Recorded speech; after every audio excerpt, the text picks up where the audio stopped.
मी प्राचार्य वसंत वावरे आपलं हार्दिक स्वागत करतो। सर्वप्रथम शांती समता करुणेचे अग्रदूत तथागत भगवान गौतम बुद्ध, ज्यांना आपण करुणेचं महासागर देखील म्हणतो, ते तथागत भगवान गौतम बुद्ध, क्रांतीसूर्य महात्मा ज्योतिराव फुले, क्रांतिज्योती सावित्रीबाई फुले, आरक्षणाचे जनक छत्रपती शाहू महाराज, विश्वरत्न बोधिसत्व परमपूज्य महामानव, भारतीय संविधानाचे शिल्पकार डॉक्टर बाबासाहेब आंबेडकर आणि आज ज्यांची जयंती आपण साजरी करत आहोत, अशा संत कबीराला मी त्रिवार वंदन करतो आणि या कार्यक्रमाला सुरुवात करतो। सर्वप्रथम आमच्या सर्व आयोजकांचं, तंत्रज्ञांचं मी या ठिकाणी आभार मानतो।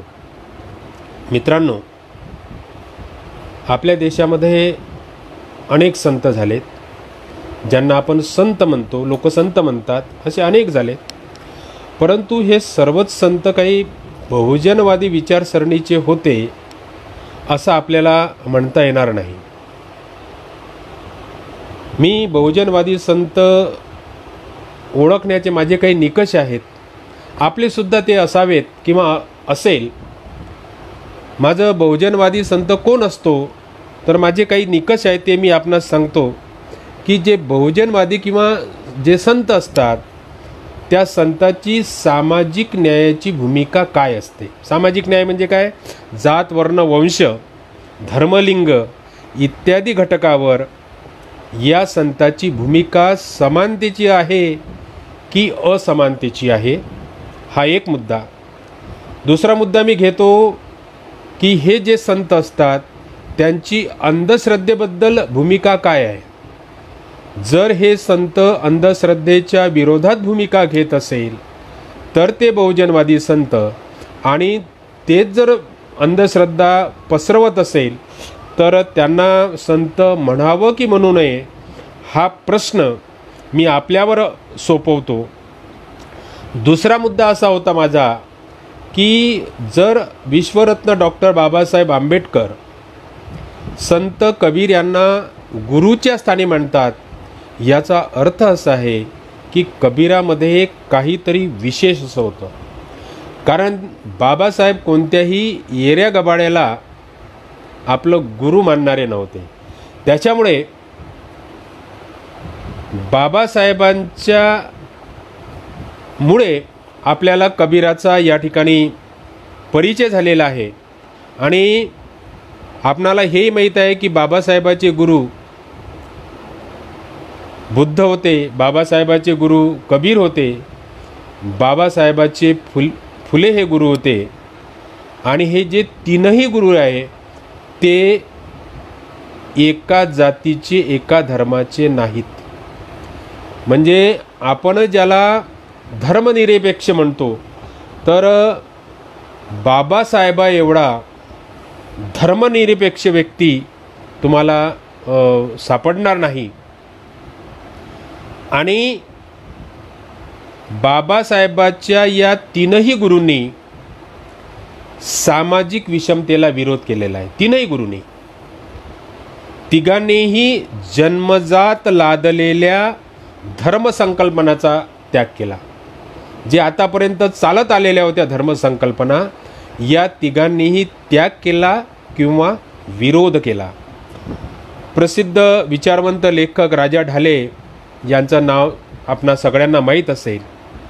ते कबीराबद्दल असं म्हणतात की संत कबीर हिंदू नव्हते, तसेच ते मुसलमान देखील नव्हते, ते संत होते आणि विशेष म्हणजे बौद्ध होते। राजा ढाले असं म्हणतात। आणि अस्पृश्य देखील होते, कारण कबीराची जी जमात होती ती कोरी जातीमध्ये होते, कोरी जात। आणि ही कोरी जात आजही अस्पृश्यामध्ये मोडते आणि त्यांचा वंश कोरी, कोली आणि कोलीय अशा प्रकारे जर त्याचा आपण शब्दभेद केला, शब्द हे लावले कोरी, कोली आणि कोलीय, तर कोलीय हा वंश थेट बुद्धाच्या आईजवळ जाऊन पोचतो. म्हणजे ते आपल्या बुद्ध कुळातले हे कबीर आहे, हे मला या निमित्तानं आपल्याला सांगायचं आहे.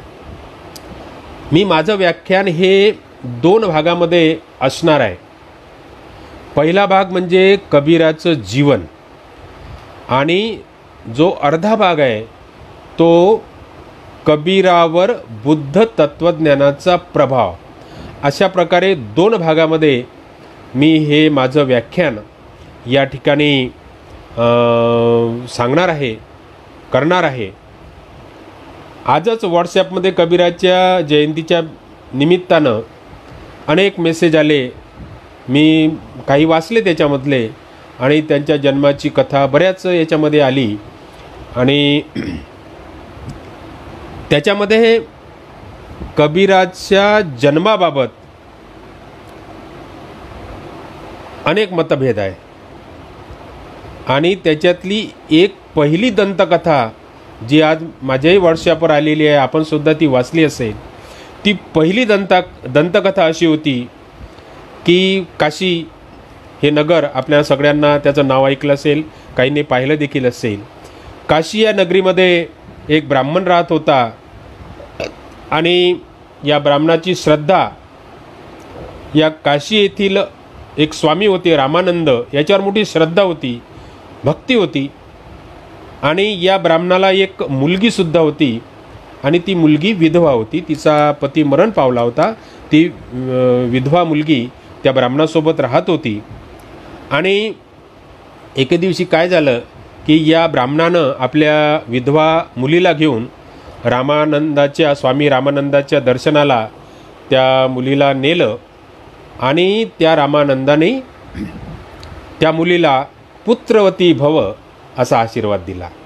आता त्या काळामध्ये हे आशीर्वाद शाप वगैरेचं लफडं होतं आणि त्याच्यावर हेही होतं की त्यानं आशीर्वाद दिला तर काहीतरी कल्याण होणार आणि शाप दिला तर नाश होणार.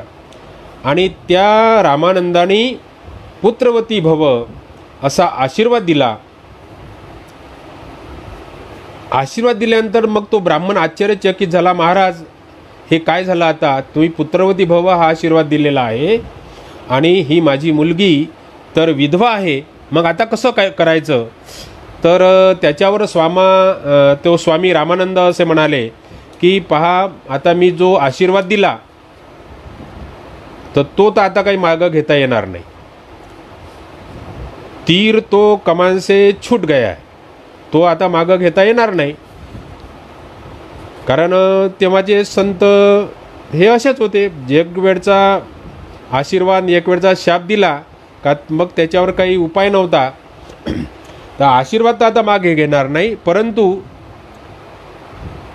या मुलीच्या पोटी जो बाळ जन्माला येईल तो महाप्रतापी होईल आणि त्या स्वामी रामनंदाच्या आशीर्वादामुळे त्या विधवा ब्राह्मणीला मुलगा झाला.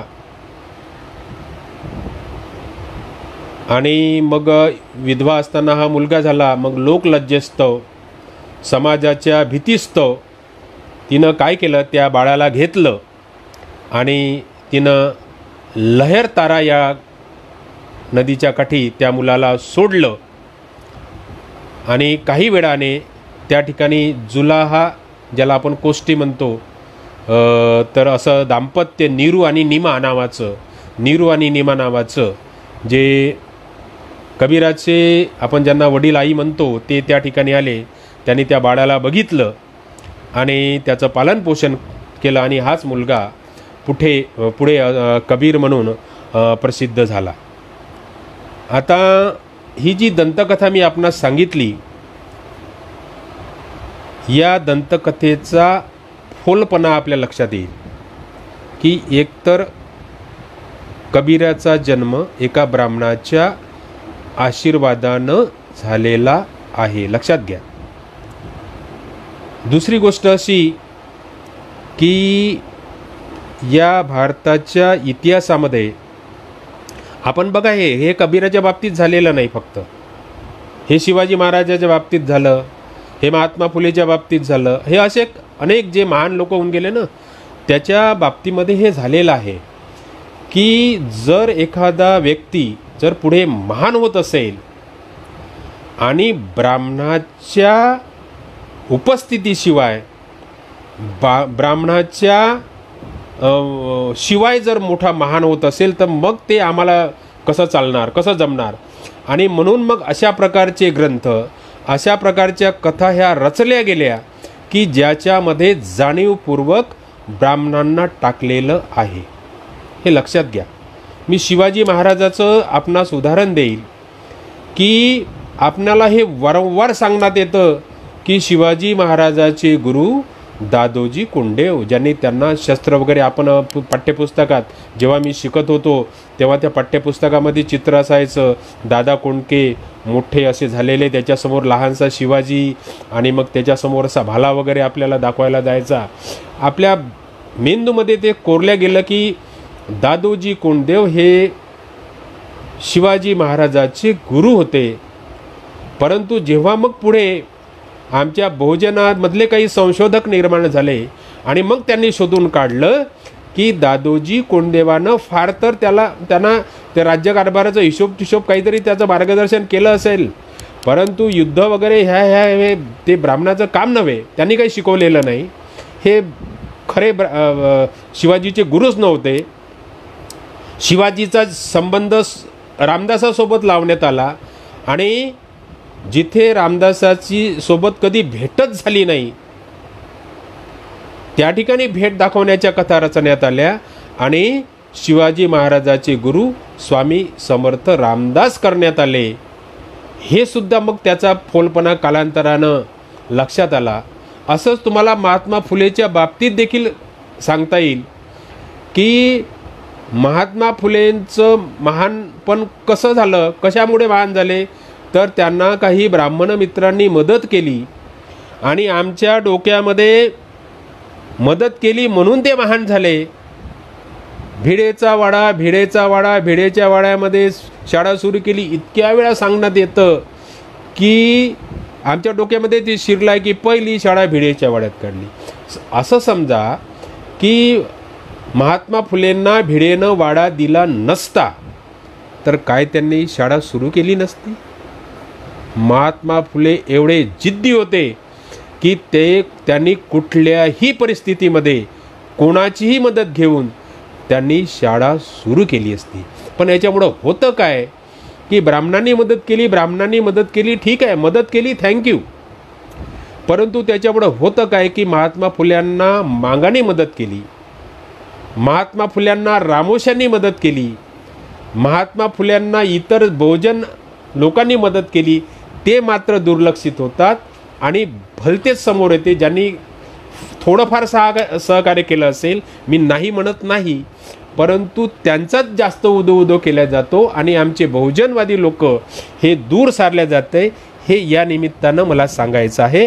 तर आता मी तुम्हाला जी कथा सांगतो म्हणजे कबीराच्या जन्माची, ही पहिली झाली दंतकथा. जी आता मी कथा सांगतो ती अगदी प्लेन आहे, साधी आहे, सरळ आहे. त्याच्यामध्ये काशीमध्ये जे विणकर दाम्पत्य आहे, ज्याला आपण जुल्हा म्हणतो इंग्रजीमध्ये, नीरू आणि नीमा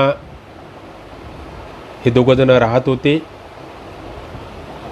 नीमा जी पत्नी होती ती मगहर या ठिकाणी तिचं माहेर होतं आणि नीरू हा गोसाई दशनामी हिंदू होता. लक्षात घ्या, नीरू हा गोसाई दशनामी हिंदू होता आणि त्यानं मुस्लिम धर्म स्वीकारला होता, म्हणजे हा धर्मांतरित होता. बाळणपणासाठी नीमा आपल्या माहेरी, तुम्हाला माहीत आहे की पहिलं बाळणपण हे माहेरी होत असते, अशी परंपरा आहे. तर ती नीमा बाळणपणासाठी आपल्या माहेरी म्हणजे मगर या ठिकाणी जाण्यास निघाली आणि मगरजवळच एका उपवनामध्ये या कबीराचा जन्म झाला. साधारणतः जन्माच्या सालाबद्दल सुद्धा विद्वानामध्ये मतभेद आहेत, परंतु साधारणतः असं समजले जाते की आणि सर्व मान्य आहे, काही विरोधक आहे, काही आक्षेप आहे, परंतु साधारणतः 1440मध्ये कबीराचा जन्म झाला आणि 1518मध्ये मृत्यू झाला, निर्वाण झालं असं समजण्यात येते. त्याला जवळपास विद्वानाची मान्यता आहे.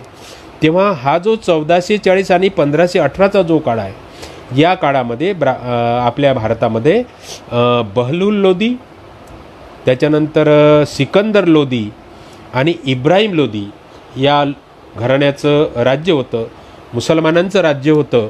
हे मला या ठिकाणी आपणाला आवर्जून सांगितलं पाहिजे. तर ही मी तुम्हाला सांगितलं की मगर या ठिकाणी एका उपवनामध्ये या कबीराचा जन्म झाला आणि काजीनं या बालकाचं नाव कबीर, ज्याचा हा फारसी शब्द आहे आणि त्या फारसी शब्दाचा अर्थ होतो महान. तर हा कबीराचा जन्म झाला. कबीर पुढे 7 वर्षाचा झाला आणि तुम्हाला माहीत आहे की या मुसलमान जातीमध्ये, धर्मामध्ये खतण्याचा कार्यक्रम असतो, ज्याला आपण सुनता देखील म्हणतो. तर तो कार्यक्रम कबीराचा होणार होता, परंतु कबीर आपल्या एका मित्राच्या या खतण्याच्या कार्यक्रमाला, सुनत्याच्या कार्यक्रमाला गेला होता आणि त्याला हा कार्यक्रम काही आवडला नाही आणि कबीर ऐन ज्या दिवशी त्याचा सुनता होणार होता, खतना होणार होता, त्या दिवशी आपल्या घरातून पळून गेला आणि मग काही दिवसांना पुन्हा परत आला. मग आईवडिलांनी सांगितलं का आम्ही काय तुला आवडत नाही, तर आम्ही काही तुझा खतना वगैरे करणार नाही. असा हा कबीर मग मोठा होऊ लागला. अतिशय तल्लख बुद्धीचा, चौकस बुद्धीचा. प्रश्न विचारायचा आईवडिलांना, का ज्या प्रश्नाची उत्तरं त्याच्या आईवडिलांना सुद्धा येत नव्हते. मग अशा या कबीराला शिक्षण देण्याचा प्रयत्न त्याच्या वडिलांनी केला की आपल्या मुलाला शिक्षण दिलं पाहिजे. परंतु त्या ठिकाणी जो मदरसा होता, त्या मदरशामध्ये फक्त आणि फक्त मुसलमानातील उच्च समजल्या जाणाऱ्या प्रतिष्ठितांचीच मुलं त्या मदरशात जाऊ शकत होती. तरी मोठी हिम्मत करून नीरू कबीराला घेऊन जातो त्या काजीकडे आणि काजी त्यांना स्पष्ट म्हणतो की नीरू, तुम इतनी गरीबी और लाचारी के माहौल में इस बच्चे को पढ़ा नहीं सकते, तुम जुलाहा हो, इसे अपना हुनर सिखाओ. आणि मग तो काजी कबीराकडे वळून म्हणतो, सुना है इस बच्चे का खतना भी तुमने नहीं किया, तो बताओ यह लड़का यहाँ कैसे पढ़ सकता है. कबीराला लौकिक अर्थानं शिक्षण नाकारण्यात आलं. मदरशामध्ये कबीर जाऊ शकले नाही. पुढं कबीर 20 वर्षाचा होतो आणि त्या कबीराच्या मनामध्ये वैराग्याची भावना निर्माण होते आणि कबीर असं ठरवतो की आपण लग्न करायचं नाही, विवाह करायचा नाही. आता या ठिकाणी सुद्धा एक अशी दंतकथा पसरवण्यात येते की कबीराला पत्नी लोई नावाची होती, मुलगा कमाल नावाचा होता, मुलगी कमाली होती. कामिनी नावाच्या दुसऱ्या पत्नीचा सुद्धा उल्लेख कबीर दुहावली ग्रंथावलीमध्ये आलेला आहे. मात्र अनेक विद्वान आणि अभ्यासकाच्या मते कबीराच्या बीजक नावाच्या काव्यसंग्रहात हा जो काव्यसंग्रह आहे हाच प्रमाण मानलेला आहे आणि बीजक नावाचा जो काव्यसंग्रह आहे, या काव्यसंग्रहात जो प्रमाण मानलेला आहे त्या काव्यसंग्रहात कुठेही कबीराच्या पत्नीचा, मुलाचा उल्लेख नाही. कबीराच्या पत्नीचा उल्लेख नाही, मुलाचा कमालीचा उल्लेख आलेला नाही. आपले वंदनीय डॉक्टर भदंत आनंद कौसल्यायन असं म्हणतात की अशी कोणतीच साक्ष अथवा पुरावा नाही की कबीर गृहस्थ होते, त्यांनी लग्न केलेलं होतं, अशी कुठलीच साक्ष आणि पुरावा मिळत नाही. संपूर्ण बीजकाचा सद्विवेक बुद्धीने अभ्यास केल्यानंतर हेच लक्षात येते, हेच सिद्ध होते की कबीर साहेब हे विरक्त संत होते. असं कोण म्हणते? डॉक्टर भदंत आनंद कौशल्या. अत्यंत अभ्यासू माणूस, अभ्यासक, विद्वान, संशोधक असं व्यक्तिमत्व. आणि ते असं म्हणतात की बीजकामध्ये असं काही आढळलेलं नाही, ते गृहस्थ होते हे आढळलेलं नाही, ते विरक्त असे संत होते. आणि कबीराच्या जीवनामध्ये पुढे एक टर्निंग पॉईंट येतो, ज्याच्यामुळे त्यांच्या जीवनाला कलाटणी मिळते. कबीर आपलं घर सोडतात आणि कबीर भ्रमंती सुरू करतात. असाच प्रसंग आपल्या जिल्ह्यातील संत गाडगे बाबाच्या जीवनामध्ये आलेला आहे. लौकिक अर्थानं त्यांचं शिक्षण झालं नाही, पण वैराग्याची भावना निर्माण होते. आपल्या पत्नीचा मुलाचा त्याग करून ते घरदार सोडतात आणि मग भ्रमंती कबीराच्या जीवनात हेच आलेलं आहे. कबीर आपली भ्रमंती सुरू करतात आणि या भ्रमंतीमध्ये ते मंदिराला भेटी देतात, ते मशिदीला भेटी देतात, ते दर्ग्याला भेटी देतात. अशा ठिकाणी अनेक ठिकाणी ते जातात, शहरी, नगरोनगरी, गावोगावी जातात. आणि या भटकंतीमध्ये अतिशय चौकस बुद्धीनं एक निरीक्षण शक्ती त्यांच्याजवळ होती. आणि या निरीक्षण शक्तीमध्ये ते हे बघतात, असं निरीक्षण करतात की ब्राह्मण, पांडे, मुल्ला, काजी हे बहुजनांना कसं छळतात, कसं नागवतात, याचं ते निरीक्षण करतात. नवसाच्या च्या नावाखाली निरपराध अशा पशुची हत्या कशी केल्या जाते हे सुद्धा कबीर बघतात. आणि गरिबांना लुबाडणारे जे श्रीमंत आहेत ते सुद्धा बघतात. अन्याय, अत्याचार, विषमता आणि हे कबीर अगदी जवळून बघतात. आणि संपूर्ण हे जे जग आहे हे त्यांचं पुस्तक होते. पुस्तक म्हणजे काही चार भिंतीच्या आतच अभ्यास केला जातो, ज्ञान मिळवल्या जाते असं नाही. हे जगसुद्धा एक मोठी पाठशाळा आहे. कबीराची हे जग पाठशाळा झाली आणि या जगानं त्यांना हे ज्ञान दिलं, हे शिकवलं. आणि प्रचलित धर्म, पंथ, संप्रदाय याचं ज्ञान त्यांनी ग्रहण केलं, शिकले. ते ह्या धर्मामध्ये काय सांगितलं आहे, ह्या संप्रदायामध्ये काय सांगितलं आहे. आणि या ज्ञानाच्या प्रवासामध्ये त्यांना 2 गुरु मिळतात. या 2 गुरुचा साधारणतः कोणी उल्लेख करत नाही, परंतु बबनदादा लव्हात्रे यांनी एक सुंदर असं पुस्तक लिहिलं आणि त्या पुस्तकामध्ये त्यांनी सांगितलेलं आहे की त्यांना 2 गुरु भेटले. एक म्हणजे पितांबर पीर आणि दुसरे म्हणजे बुधिसार. ह्या 2 गुरुचं नाव आपण लक्षात ठेवलं पाहिजे. तर बुधिसार जे होते ते सारनाथ येथे बौद्ध भिक्षू होते. सारनाथ या ठिकाणी बुधिसार नावाचे बौद्ध भिक्षू होते. आणि दुसरे पितांबर पीर. पितांबर पीत ज्याचं वस्त्र आहे आणि ते साधारणतः भिक्षूंना असायचा. आणि पीर म्हणजे काही आपण हे पीर वगैरे या अर्थानं नाही. पीर याचा अर्थ होतो संत, महान, पूजनीय असा व्यक्ती म्हणजे तो पीर. कबीर सोई पीर है जो जाने पर पीर, जो पर पीर न जानाई सो काफिर बेपीर. कबीर असं म्हणतात, तोच महान आहे, तोच पूजनीय आहे की जो इतरांची पीडा, इतरांचं दुःख जाणतो. आणि जो इतरांचं दुःख जाणत नाही, इतरांच्या वेदना जाणत नाही, तो निर्दयी असतो, ज्याला आपण काफर म्हणतो, तो पीर. आणि ते पितांबर पीर हे सुद्धा बौद्ध भिक्षू होते.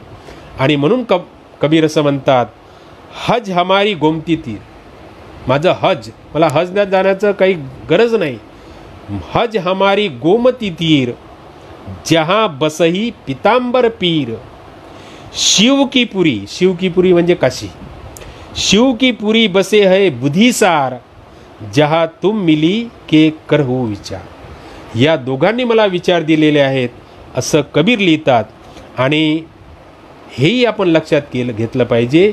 या दोन गुरुमुळे आपण बरेचदा आपण पाहतो कबीराचे असे असंख्य, कबीराचे असे अनेक दोहे आहेत की ज्यावर बुद्ध तत्वज्ञानाचा प्रभाव पडला आहे. या दोन गुरूंनी जे ज्ञान कबीरांना दिलं त्याच्यामुळे कबीराच्या तत्वज्ञानावर, कबीराच्या विचारावर बुद्ध तत्वज्ञानाचा प्रभाव आपल्याला दिसेल. आणि आता मी माझ्या दुसऱ्या भागाकडे येतो की तथागतानं आपल्याला पंचशील दिलं. पंचशील सांगण्याची गरज नाही, परंतु कबीरानं सुद्धा आपल्या भाषेमध्ये पंचशील दिलेलं आहे. त्याच्या पंचशील देण्याची भाषा ही रांगडी आहे, परंतु कबीरानं सुद्धा पंचशील दिलेलं आहे. कबीर असं म्हणतात, माज भकै मदिरा पिवे, धन बिस्वा जो खाए, जुआ खेली चोरी करे, अंत समूला जाए. जो मांस भक्षण करतो, दारू पितो, जो वेश्यासोबत संगत करतो, जो वेश्यागमनी आहे, तर तो पुढे समूळपणे नष्ट होतो. हे कबीराचं पंचशील आहे. तथागतानं आम्हाला आर्य अष्टांगिक मार्ग दिले. पहिला अष्टांगिक मार्ग आहे सम्यक दृष्टी, ज्याला पाली भाषेमध्ये आपण सम्मा दिट्ठी असं देखील म्हणतो. सम्यक दृष्टी म्हणजे काय? सम्यक दृष्टी की मन हे आपल्या जीवनाच्या कारागृहात आपल्याला बंदिवान करते. तर या मनाला जर योग्य दिशेनं आपण वळवलं तर आपण बंधमुक्त सुद्धा होऊ शकतो. तर अशा प्रकारची दृष्टी येणं त्याला आपण सम्यक दृष्टी म्हणतो. आणि त्याच्या आधी मला हेही सांगितलं पाहिजे की आपल्या बुद्ध तत्वज्ञानानं ब्राह्मणाला नाकारलं, आपल्या बुद्ध तत्वज्ञानानं ईश्वराला नाकारलं, आणि आपल्या बुद्ध तत्वज्ञानानं आत्म्याला नाकारलं. कबीरानी सुद्धा या ब्राह्मणाला नाकारलेला आहे. कबीरानी सुद्धा या ईश्वराला नाकारलेला आहे. कबीर या ईश्वराबद्दल असं म्हणतात की ब्रह्म विष्णू महेश्वर कहिये इन सिर लागी काही. ब्रह्म विष्णू महेशाच्या माग लागू नका. ब्रह्म विष्णू महेश्वर कहिये इन सिर लागी काही, इनही भरोसे मत कोई रहियो, इन मुक्ती ना पाई. याच्यामुळं आपल्याला मुक्ती मिळणे नाही. कबीराची भाषा ही अशी आहे. थेट हल्ला, सरळ सरळ आक्रमण. माया ते मन उपजे, मन ते 10 अवतार. ब्रह्मा विष्णू धोके गए, भरमपुरा संसार. मनातून या 10 अवताराची तयार झाली.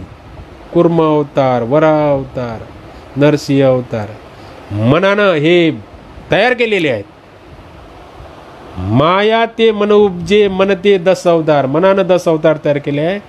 ब्रह्मा विष्णू धोके गए, भ्रम पूर्ण संसार भ्रमिष्ट झालेला आहे. अशा प्रकारचं तत्वज्ञान कबीराने देखील मांडलेलं आहे. कबीरानं ब्राह्मणाला त्याच्या ब्राह्मणत्वाला देखील नाकारलेलं आहे. कबीर असं म्हणतो ब्राह्मणाला, जो तू ब्राह्मणी जाया तो और बाट काहे नाही आहे.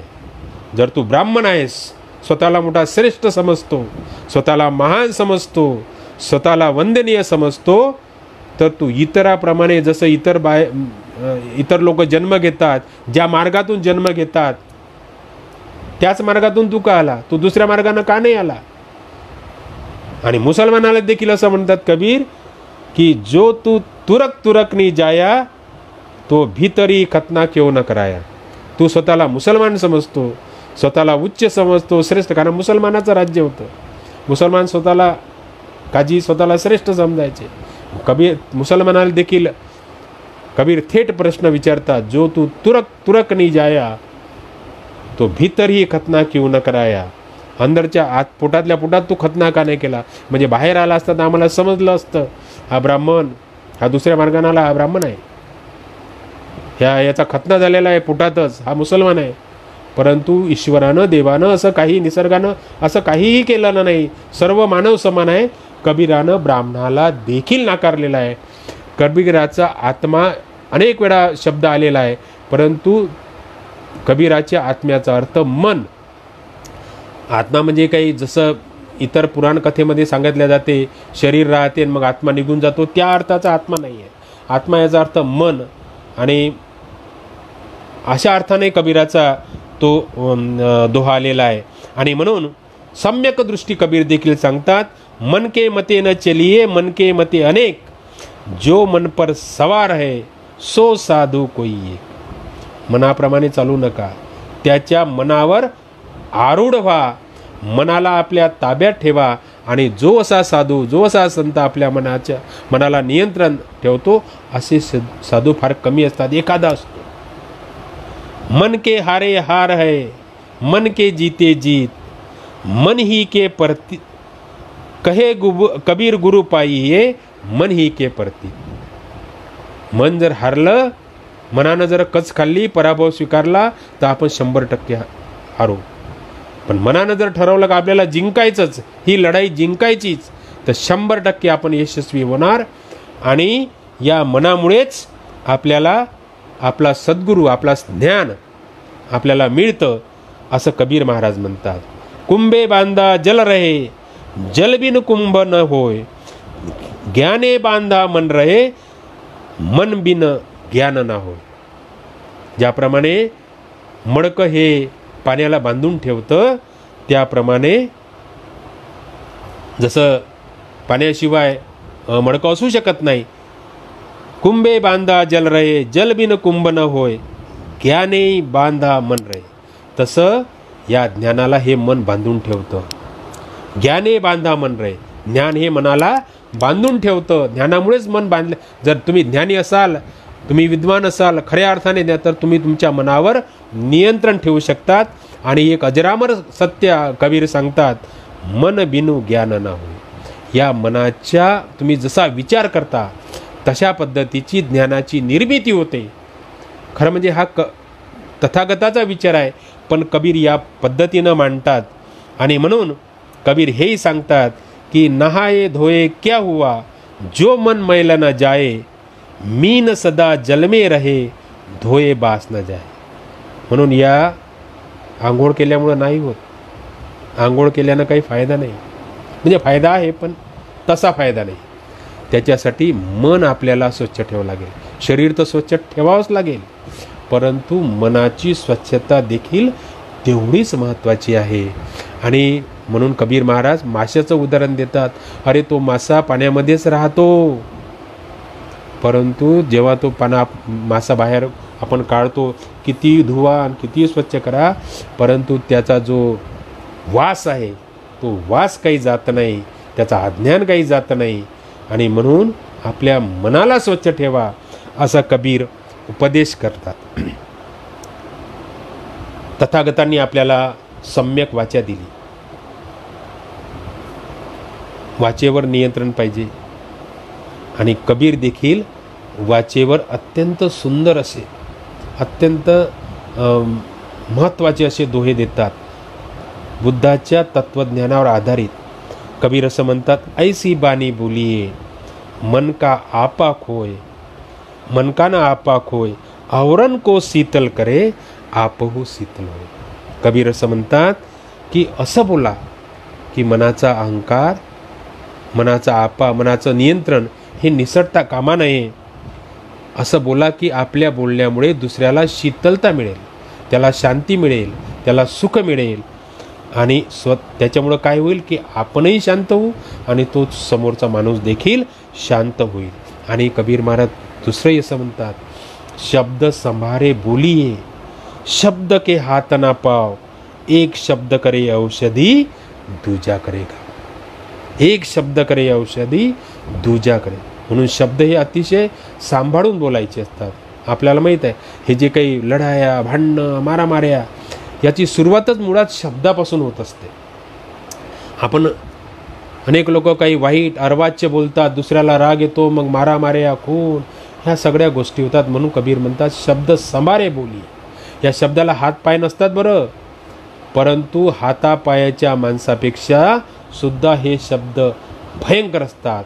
एखादा शब्द तुम्हाला हिम्मत देतो आणि एखादा शब्द असा घाव देतो की माणूस मरेपर्यंत विसरत नाही. जसं आता एखाद्या डॉक्टरकडे तुम्ही जा आणि त्या डॉक्टरनं, तुम्ही आजारी आहे, तुम्ही डॉक्टरकडे गेले, डॉक्टरकडे गेल्यानंतर एक डॉक्टरनं जर म्हटलं हां साहेब तुम्हाला कोरोना झाला आहे, बरं बरं, अरे कोरोना झाला आहे का, अरे काही काळजी करू नको, बात बसते. अरे आता औषध असे निघाले की तुझा हा कोरोना दूर होणार म्हणजे होणारच, या माझ्या जवळच्या औषधामुळं दुरुस्त होणार, काही काळजी करू नको. त्या पेशंटची अर्धी बिमारी तिथं दुरुस्त होते. पण तोच पेशंट एखाद्या डॉक्टरकडे गेला, एखाद्या लोभी हावरट डॉक्टरकडे, आणि त्यांनी सांगितलं अरे बापरे कोरोना, साहेब तुम्हाला ICU मध्ये राहावं लागते, अमुक घ्यावं लागते, ढमुक घ्यावं लागते, याच्यासोबत संपर्क नाही, हात धुवा लागते, पाय धुवा लागते आणि खूप काळजी घ्यावं लागते, तुम्ही आमच्या इथं. म्हणजे तो माणूस अर्धा तिथंच गलित गात्र होतो, तिथं दवाखान्यात, म्हणजे तो आधीच अर्धा मरून जातो. म्हणून एका डॉक्टरच्या सहानुभूती दर्शक शब्दामुळे तो पेशंट दुरुस्त होतो, तर दुसऱ्या डॉक्टरच्या एखाद्या अशा शब्दामुळे, घाव देणाऱ्या शब्दामुळे तो पेशंट अर्धमेला होतो आणि त्याचे मरण्याचे चान्सेस वाढतात. म्हणून शब्द हे अत्यंत जपून वापरले पाहिजे. आणि म्हणून आवतगारी एक आहे, शिव्या आवतगारी एक है, उलटत होय अनेक, कहे कबीर नहीं उलटी ये, वही एक की एक. शिवी देणारा एक शिवी देतो, आपल्याला राग येतो, मग त्याने एक शिवी दिली काय, आपण 10 शिव्या देतो. आणि मग त्याच्यामुळे काय होते, त्याचं पर्यवसान हे भांडणामध्ये होते, त्याचं रूपांतर भांडणामध्ये होते, कलहामध्ये निर्माण होते. म्हणून कबीर महाराजमध्ये एखादा शिवी देत असताना देऊ द्या, तुम्ही त्याला उलटून काही शिवी देऊ नका. आणि त्याची जी एकटी शिवी आहे त्या शिवीला एकटंच राहू द्या. हा कबीर महाराज मंत्र देतात.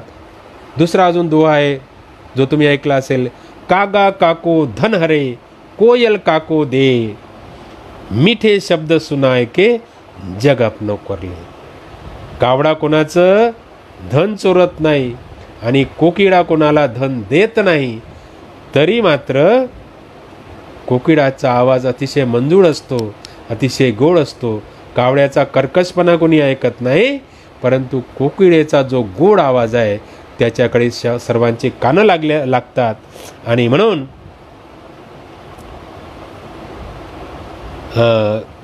कबीर महाराज या सम्यकवाणीबद्दल अशा प्रकारे आपल्याला हे देतात.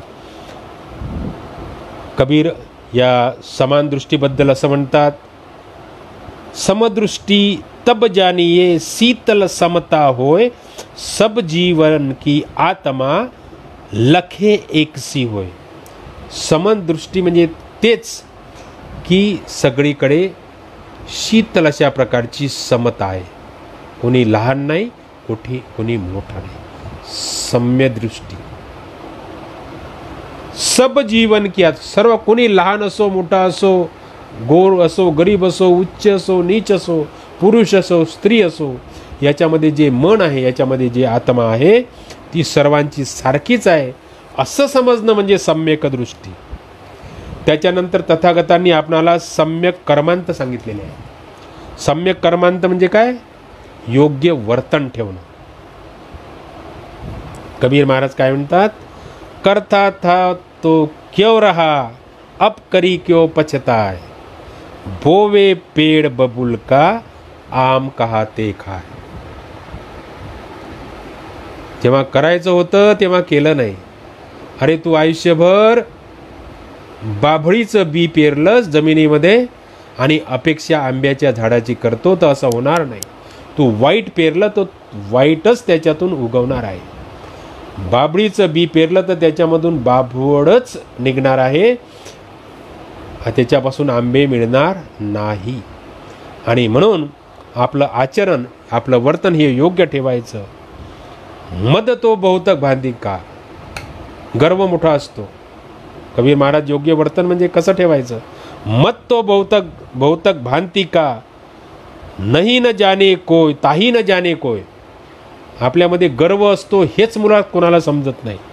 कबीर त्या अहंकाराचे प्रकार सांगतात. तनमद, मनमद, जातीमद, आया मद सब लोय, भाया मद सब लोय, विद्या मद और गुण ही मद, राज मद उन्मद, इतने मद को रद्द करे तब पावे अनाहत. कबीर असं म्हणतात, कोणकोणता मद असतो, कोणकोणता. तनमद, माझं शरीर, मी सुंदर, मी चांगला पहिलवान, शरीराचा गर्व. मनमद, माझ्यासारखा चांगल्या मनाचा कोणीच नाही, माझ्यासारखा चांगलाच नाही, मनाचा अहंकार देखील असतो. जातीमद, माझी जात ही उच्च आहे, तो खालच्या जातीचा आहे, मी उच्च जातीचा आहे, जातीचा अभिमान म्हणजे जातीमद. मायामद, पैशाचा देखील बऱ्याच जणांना अहंकार असतो, गर्व असतो. गुणही मद, मी अत्यंत गुणवान आहे, असं भावना बाळगणे हा सुद्धा एक प्रकारचा अहंकार आहे. विद्यामद, मी फार ज्ञानी आहो, माझ्याजवळ अत्यंत अनेक विषयाचं ज्ञान आहे, असं समजणं हा देखील अहंकार आहे. आणि या अहंकारामुळे माणूस उन्मद असा वागतो. आणि या सर्व अहंकाराला जर आपण आपल्या जीवनातून दूर सारलं तर मग जो आनंद आपल्याला मिळतो त्याला पारावार राहत नाही. आणि अशा प्रकारे सम्यक कर्मांत आपल्याला जो तथागतांनी आपल्याला उपदेश केला आहे तोच या ठिकाणी कबीर देखील सांगतात. ऊंचा नीचा महल बनाया, गहरी नेव जमाता है, चलने का मनसुबा नहीं, रहने को मन करता है.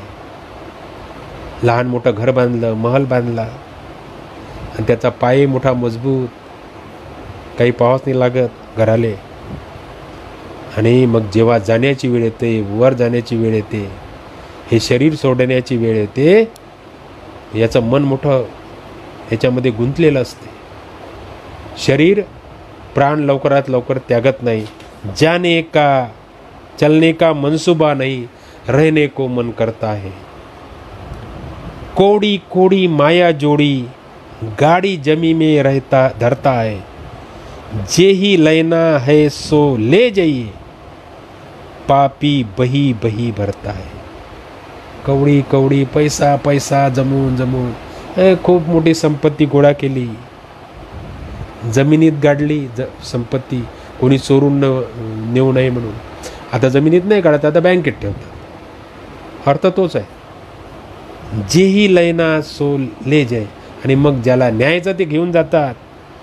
पापी बही बही भरता है. पापी हे भारे, पापाचे भारे हे भरत असतो. सत्वन जी को गजी मिले नाही. सम्यक कर्मांत जर केलं नाही तर होतं काय, समाज कसा होतो. योग्य वर्तन जर ठेवलं नाही काय होतं ते कबीरानं सांगितलं आहे. सतवंती को गजी मिले नाही, वेश्या पहिरे खासा. जे आदर्श अशी स्त्री असते, चांगल्या आचरणाची असते, तिला फाटके तुटके कपडे मिळतात, घालायला चांगले कपडे नाही. आणि जिचं आचरण चांगलं नाही तिला मात्र वेश्या पहिरे कासा आहे, तिला भरजरी शालू मिळतो. जेही घर साधू भीक ना पावे. ज्या घरामध्ये साधूला भीक मिळत नाही, हाकलून लावल्या जाते. गरजवंताला ज्या ठिकाणी दान मिळत नाही, भडवा खात बतासा आहे.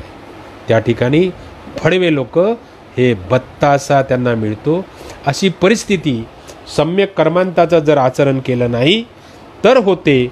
सत्वंती को गजी मिले नहीं, वेश्या पहिरे खासा आहे. जेही घर साधू भीक न पावे, भडवा खात बतासा आहे. अशी परिस्थिती निर्माण होते. तथागतांनी आपल्याला सम्यक आजीविका सांगितली. सम्यक आजीविका म्हणजे दुसरं तिसरं काही नाही. दुसऱ्याची हानी न करता किंवा अन्याय न करता जगण्यासाठी मिळवण्याचे मार्ग ते चांगले असले पाहिजे. त्याला म्हणतात सम्यक आजीविका. कबीर देखील आपलं भाष्य दुसऱ्याचं कुठलंही नुकसान न करता आपलं जीवन जगणं, त्याला सम्यक आजीविका म्हणतात. समजा एखाद्यानं म्हटलं का सम्यक आजीविका मला जगायचं तर आहेच, परंतु एखाद्याच्या घरातून चोरी केली आणि मग आपण जर जीवन जगत असू तर त्याला सम्यक आजीविका म्हणत नाही. तर जीवन जगण्यासाठी कुठले दुसऱ्याची कोणाची हानी करायची नाही आणि अन्याय करायचा नाही, आणि जे जीवन जगतात त्याला सम्यक आजीविका म्हणतात. कबीर असं म्हणतात, दीन गरीबी बंदगी साधन सो आधीन, ताके संग मैं यो रहू, जो पाणी संग मीन. मी गरिबीत आहे, याच्यामध्येच असाच मी राहणार, आणि माझ्याजवळ जी साधनं आहेत, जी काही मला जगण्यासाठी, त्याच्यामध्ये मी माझं जीवन ही कंठणार आहे, व्यतीत करणार आहे. ज्याप्रमाणे पाण्यामध्ये मासा राहतो त्याप्रमाणे माझं जीवन जगणार आहे. तन जोगी सब करे, मन को बिरला कोय. तनानं तर सगळे जोगी होतात, त्याग करतात, परंतु मनानं मात्र जोगी वैराग्य धारण केल्या जाऊ शकत नाही. मन मात्र वैराग्य स्वीकारायला तयार होत नाही. तन जोगी सब करे, मन को बिरला कोय, सहजे सब विधी पाइये, जो मन जोगी होय. ज्याचं मन हे वैराग्यामध्ये जोगी होते. जोगी म्हणजे काय? आपल्या जवळचं दुसऱ्याला दान देणे, दानी वृत्तीचा जो असतो तो जोगी. तर हे मन जोगी झालं पाहिजे असं कबीर महाराज आपल्याला सांगतात. त्याच्यानंतर तथागतांनी आपल्याला सम्यक व्यायाम, सम्यक व्यायाम म्हणजे कसरत नाही बरं. सम्यक व्यायाम म्हणजे अविद्या, अज्ञान नष्ट करणे, त्याला आपण सम्यक व्यायाम म्हणतो. आणि कबीरानं आपल्याला अविद्या, ज्या आपल्यामध्ये अविद्या आहेत त्या कबीरांनी नष्ट कशा करायच्या कसं सांगितलं. म्हणजे हा समाज कसा आहे, या समाजामध्ये अज्ञान कसं आहे हे कबीरांनी आपल्याला सांगितलं. कबीर असं म्हणतात, पाथर पूजे हरी मिले, तोमय पूजू पहार, ताते तो चाकी भली, पीस खाये संसार. लोक दगडाची पूजा, त्याचं पूजन करत आहे. अरे मी या दगडाची पूजा केल्यापेक्षा, या लहानशा दगडाची पूजा केल्यापेक्षा मी मोठ्या अशा दगडाची म्हणजे पहाडाची पूजा करणे पसंत करील. आणि त्याच्यापेक्षा जे दगडानं चाकी बनलेली असते, चक काय म्हणतात आपण त्याला, जे दडतो ते जातं जे बनलेलं असते, त्या दगडाची मी पूजा करन. कारण त्या दगडाच्या जात्यामुळे माझी आई, माझ्या बहिणी, आया बहिणी दडतात, त्याचं पीठ होते आणि माझ्या पोटामध्ये ते अन्न जाते. तर त्या देवाच्या दगडापेक्षा, ज्याला आपण म्हणतो त्याच्यापेक्षा ते जातं महत्त्वाचं, असं कबीर सांगतात. आणि म्हणून ही जी अविद्या नष्ट करायची असेल तर कबीर म्हणतात, ज्ञान मिळवा, आपण ज्ञानी व्हा आणि छानपैकी जीवन जगा.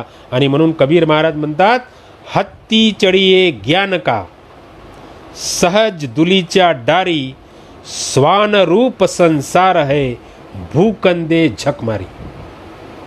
ज्ञान मिळवा आणि त्या ज्ञानाच्या हत्तीवर चांगला गालीच्या सतरंजी वगैरे टाकून बसा. आणि मला माहीत आहे की हे जग ज्ञानी माणसाला चांगलं म्हणत नाही, शिव्या देतात.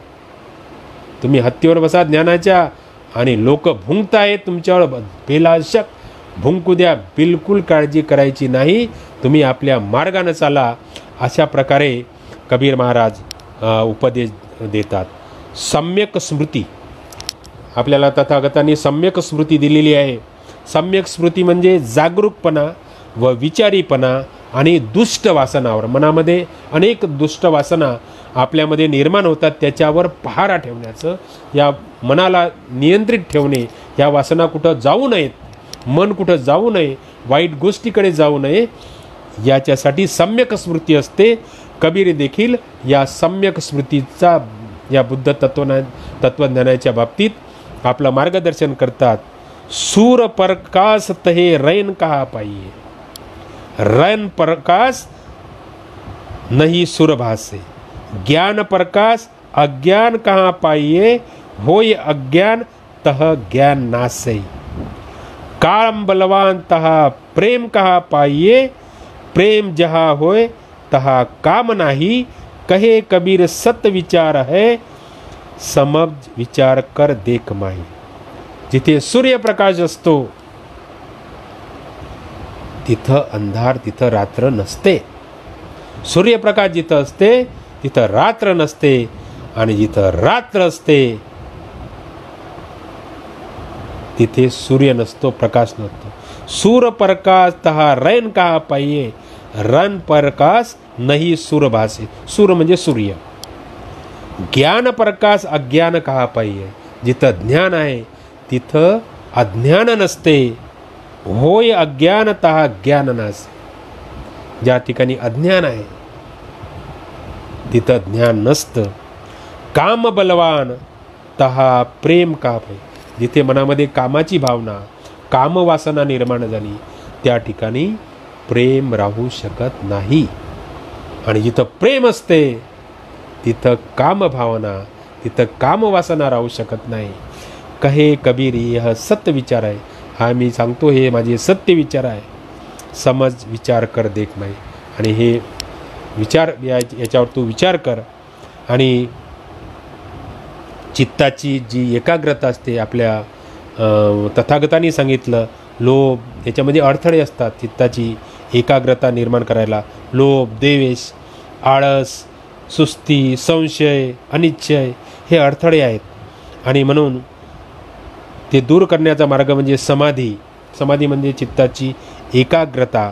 आणि मग म्हणून कबीराने सांगितलं की आळस टाळा, लोभ टाळा, द्वेष टाळा आणि प्रयत्न करा, श्रम करा. हे कबीरानं उपदेश केलेला आहे. रात गवाई सोय कर, दिवस गवायो खाय, हीरा जन्म अमोल था, कवडी बदले जाय. रात्री झोपून झोपून वाया घालवलास आणि दिवस खाऊन खाऊन वाया घालवलास. तुझा जन्म हा अगदी हिऱ्यासारखा होता, पण ह्या हिऱ्यासारखा जन्म तू अगदी कवडी मोल केलास. आणि म्हणून म्हणतात लोभसुद्धा तू बाळगू नकोस. या लोभामुळे चित्ताची एकाग्रता होत नाही. आणि म्हणून लोभ कसा असतो, माखी गुड़ में गड़ी रही, पंख रही लपटाए, तारी पिटे सिर धुनय, लालच बुरी बलाय.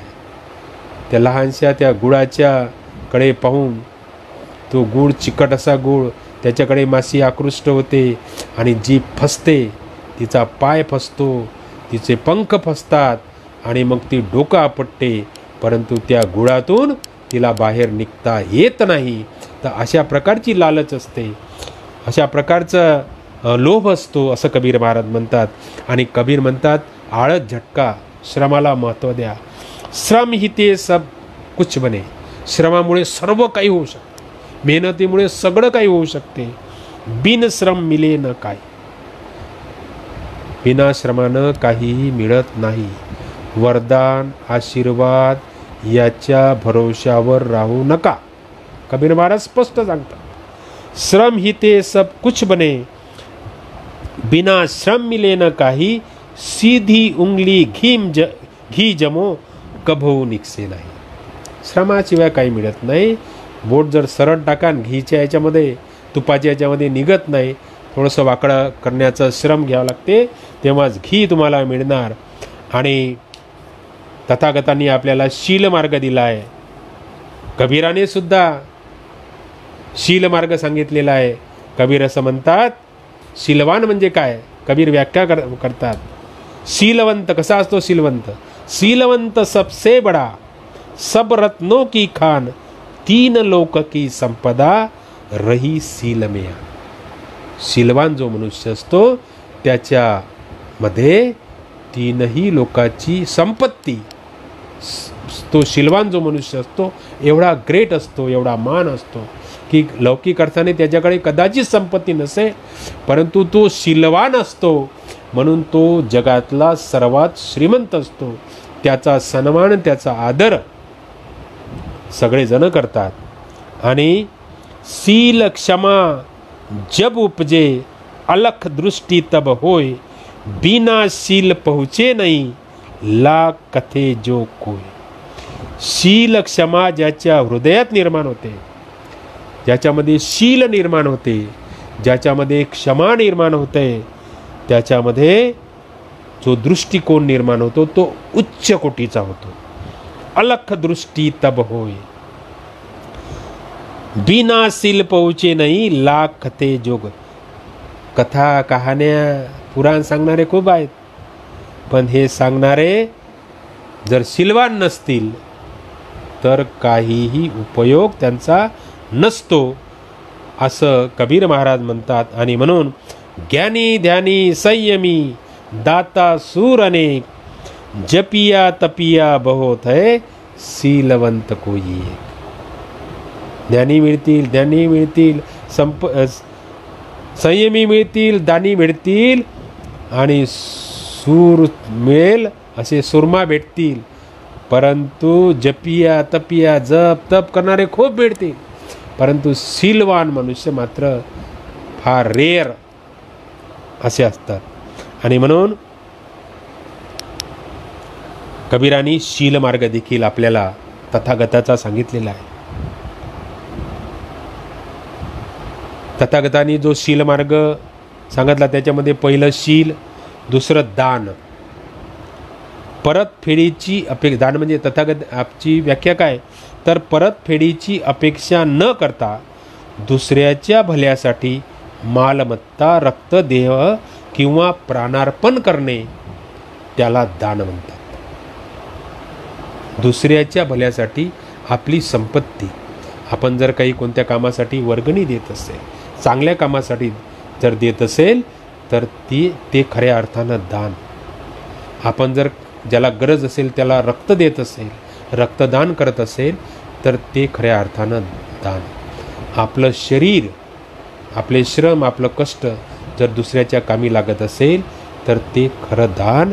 आणि प्रसंगी जर आपण दुसऱ्यासाठी प्राणार्पण करत असू तर ते सुद्धा दान समजल्या जाते. हा शीलमार्ग आहे. आणि कबीर देखील आपला हा दान नावाचा शीलमार्ग सांगतात आपल्या भाषेत. देह धरे का गुण येई, देह देह कछु देह, बहुरी न देही पाहिये, कौन कहेगा देह. या शरीराचा, या देहाचा हाच गुण असतो की एका देहानं, एका शरीरानं दुसऱ्या शरीराला काहीतरी दिलं पाहिजे, काही ना काही दिलं पाहिजे. हा बहुरी न देह पाहिजे, पुन्हा हा देह, पुन्हा हे शरीर आपल्याला मिळणार नाही आणि मग या देहाला कोण देह म्हणणार. तर अशा प्रकारे कबीर आपला दानाची भूमिका स्पष्ट करतात आणि एक अत्यंत काव्यात्मक अशी सुंदर उपमा देतात. ऋतू बसंत याचक भया, हरखी दिया द्रुमपात, ताते नव पल्लव भया, दिया दूर नाही जात. आणि दान देणारा मग कसा असतो की कबीराने सांगितलं का वसंत ऋतू, हा वसंत ऋतू याचक बनून वृक्षाकडे जातो, झाडाकडे जातो आणि त्याला प्रार्थना करतो की मला तू काहीतरी दान दे. वृक्ष हा मोठ्या मनाचा असतो आणि मग आता या वसंत ऋतूला काय द्यावं, तर तो वसंत ऋतू आपले पानं त्या वसंत ऋतूला अर्पण करतो.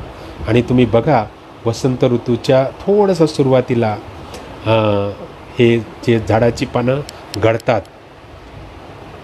कबीरानं कल्पना केली आहे की वसंत ऋतू गेला होता या झाडाकडे, त्याला पानाचं दान मागितलं आणि त्या झाडाने त्या वसंत ऋतूला आपलं कबीराचं आपल्या ते पानं आपले अर्पण केलीत. परंतु जे दान असते ते वाया जात नाही, ते तुम्हाला कोणत्या ना कोणत्या रूपामध्ये परत मिळतं. ताते नव पल्लव भया, दिया दूर नाही जात. आणि त्याच वसंत ऋतूमध्ये मग आपण जे दान देतो ते आपल्याला परत देखील मिळते कोणत्या ना कोणत्या रूपात. तर लगेचच त्या झाडाला कोवळी पानं त्या वसंत ऋतूमध्ये येतात आणि दिया दूर म्हणजे दिलेलं काही जात नाही, ते तुम्हाला परत मिळतं. शीलमार्गामध्ये उपेक्षा देखील एक सांगितलेली आहे. उपेक्षा म्हणजे अलिप्तता, अनासक्ती, निरपेक्षतेने सतत प्रयत्न करते. कोणाची आसक्ती ठेवायची नाही, कशामध्ये मन असं गुंतवायचं नाही, त्याच्यामध्ये एक अलिप्तता असावी तथागतांनी सांगितलं आहे. आणि म्हणून कबीर देखील असं सांगतात, बुरा जो देखन मै चला बुरा ना मिलिया को, जो दिल खोजा आपना मुझसे बुरा नको. वाईट पाहायला गेलो, इकडे बघितलं तिकडे बघितलं, परंतु मला कोणी वाईट मिळालं नाही, कारण मी चांगला होतो म्हणून मला कोणी वाईट दिसलं नाही.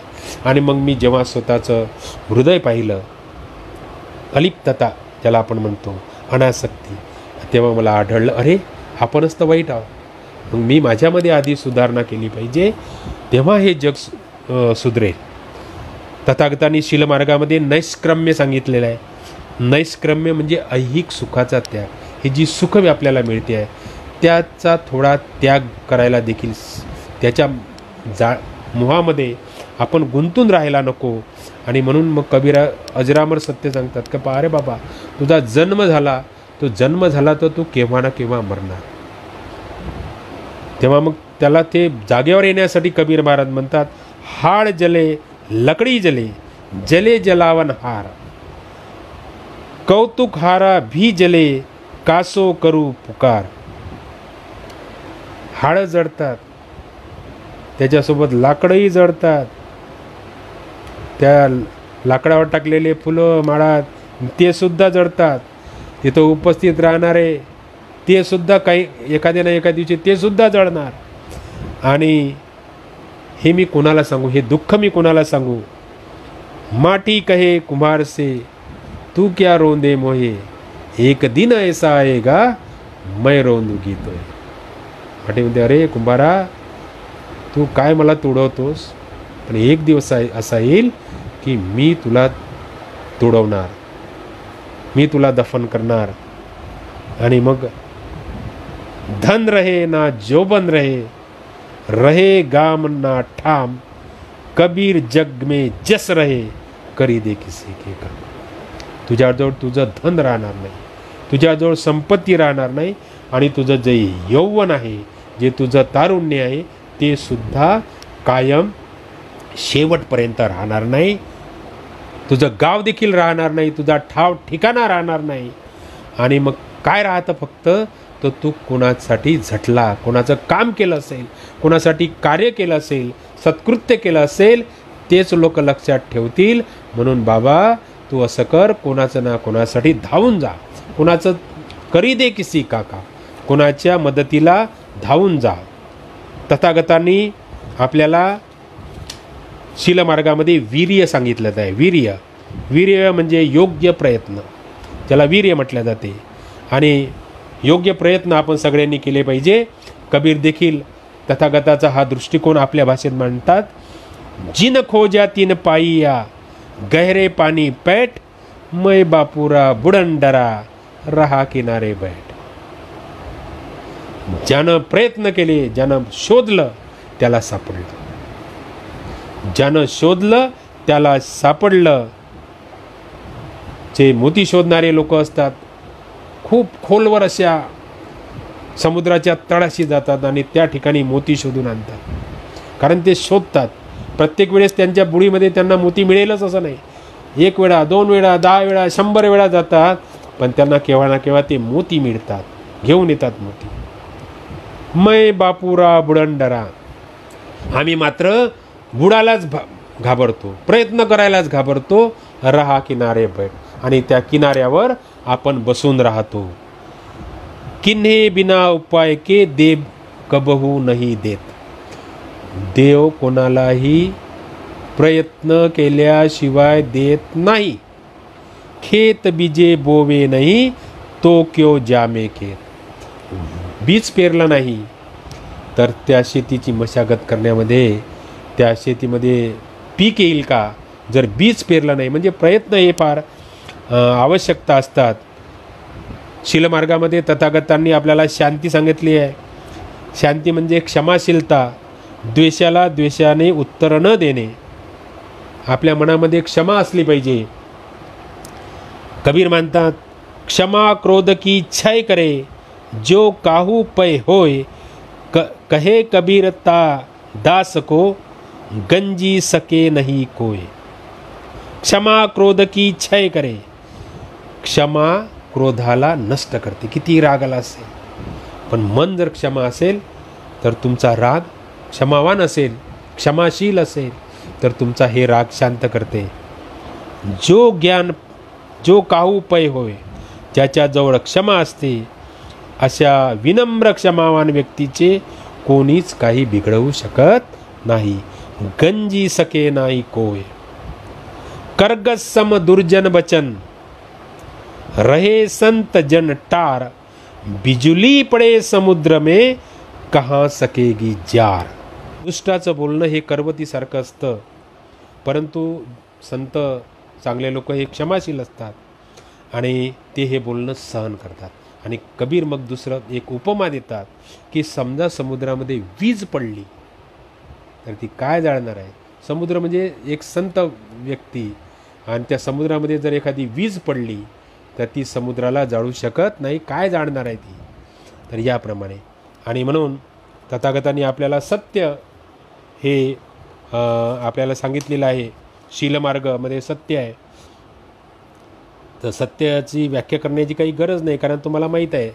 सत्य धर्म की है महताबे, साहेब के दरबारा, कहे कबीर सुन हो प्यारे, सत्य धर्म है सारा.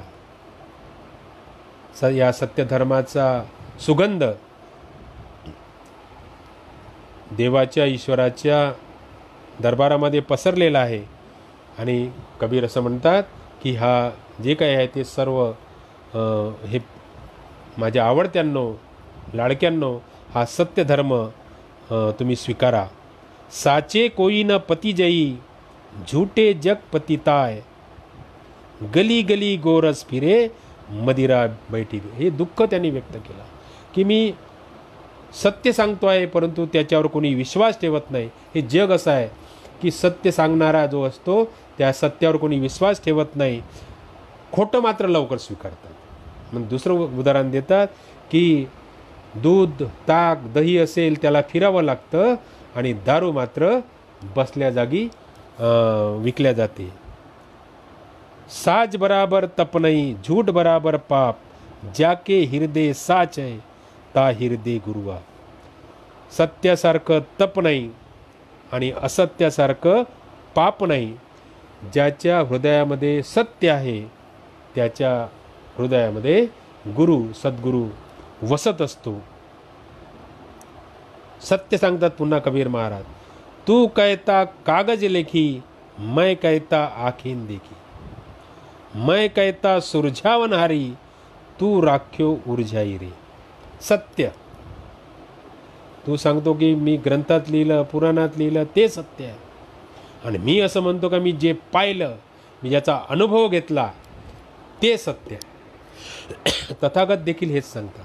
मी सांगतो म्हणून तुम्ही विश्वास ठेवू नका, तुम्ही त्याचा प्रत्यक्ष अनुभव घ्या आणि मग ते सत्य आहे किंवा नाही. आणि तुम्हाला ते जर सत्य वाटतं, वेगळं सुद्धा तुम्ही टाकू शकता. कबीरानं एवढं फ्रीडम दुसऱ्या कोणत्याही धर्मसंस्थापकांनी दिलेलं नाही, जे फ्रीडम आपल्याला तथागतांनी दिलं आहे. तेव्हा कबीर देखील असं म्हणतात, तू कहता कागज की लिखी, कागदावर लिहिलं आहे म्हणून सत्य. मी म्हणतो अनुभवावर लिहिलेलं आहे ते सत्य आहे. मैं कहता सुरजावन हारी, मी सोडवण्याचा प्रयत्न करतो, तू मात्र ते अजून गुंतून किचकट करून ठेवतोस. साचे श्राप न लागई, साचे काल न खाय, साचे को साचा मिले, साचे माही समाय. सत्याला श्राप लागत नसतो, सत्याला काळ खात नाही, सत्याला सत्य मिळते आणि सत्यामध्ये सत्य मिसळून जाते. तथागतांनी आपल्याला अधिष्ठान सांगितलं, शिलमार ध्येय गाठण्याचा दृढ निश्चय म्हणजे अधिष्ठान.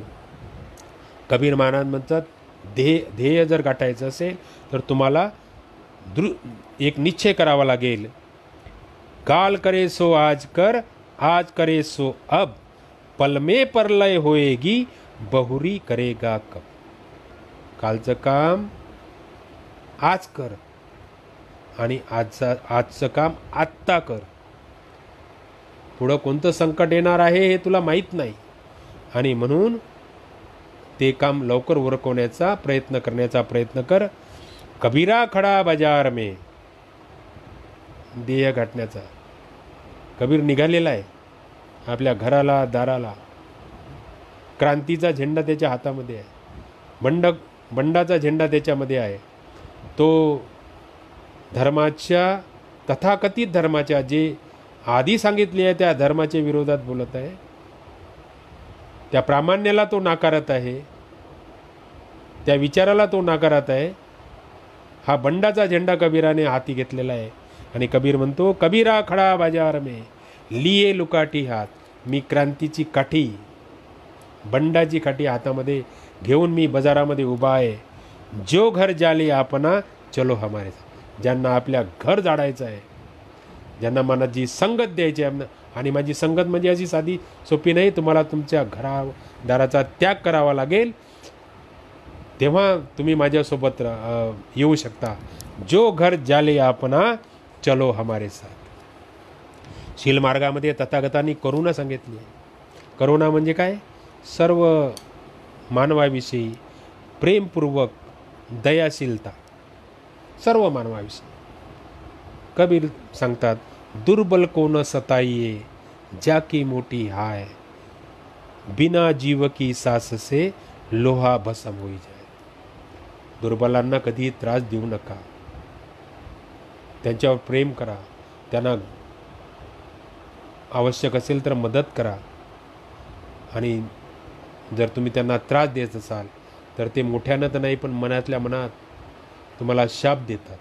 आणि कबीर महाराज उदाहरण देतात, लोहाराजवळचा भाता असतो, त्याच्यामध्ये जीव नसतो, पण त्या भात्यामध्ये एवढी शक्ती असते, बिना जीव की सासते, हवा असते. आणि त्या हवेमुळे टणक मगरूर असा लोखंडसुद्धा वितळून जाते.